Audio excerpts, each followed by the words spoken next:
చూడొచ్చు, ప్రచురించారు. ఇక వరంగల్ హన్మకొండ విలీనం.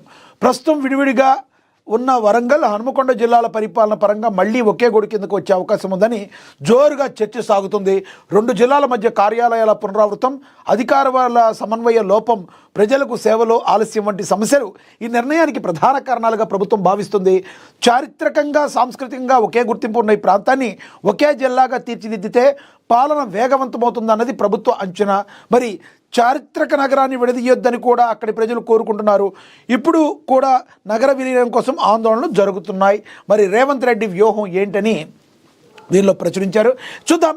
రేవంత్ రెడ్డి వ్యూహం: జిల్లాల్లో మార్పు చేర్పులకు కమిషన్, మంత్రి పొంగులేటి సారథ్యంలో ఉపసంఘం, ఎన్నికల సమయంలో జిల్లాల్లో మార్పులపై సీఎం రేవంత్ హామీలు, అదేవిధంగా వాటిని నెరవేర్చగా దిశగా కార్యాచరణ, బడ్జెట్ సమావేశాల సమయంలో కమిషన్ ఏర్పాటు చేసే అవకాశం, ఇప్పటికే వరంగల్ హన్మకొండ విలీనం కోసం దీక్షలు, సికింద్రాబాద్ జిల్లాకు డిమాండ్లు, కరీంనగర్తో హుస్నాబాద్ కలపాలని మంత్రి పొన్నం కూడా డిమాండ్ చేశారు. మనకి తెలుసు, మరి ఎప్పటికప్పుడు మార్పు అనేది సహజం.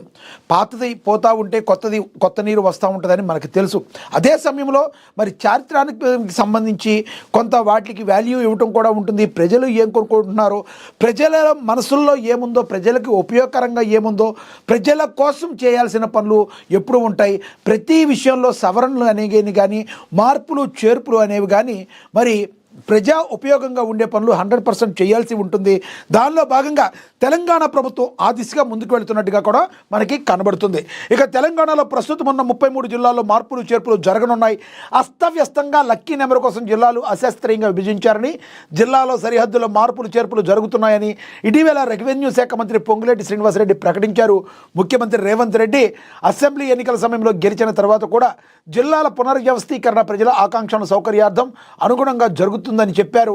ఇటీవల ఏపీలో 2 కొత్త జిల్లాలు ఏర్పాటు చేయడంతో పాటు పలు జిల్లాల సరిహద్దులు మార్చగా ఇప్పుడు తెలంగాణలో కూడా ఇదే పద్ధతి కొనసాగబోతుంది.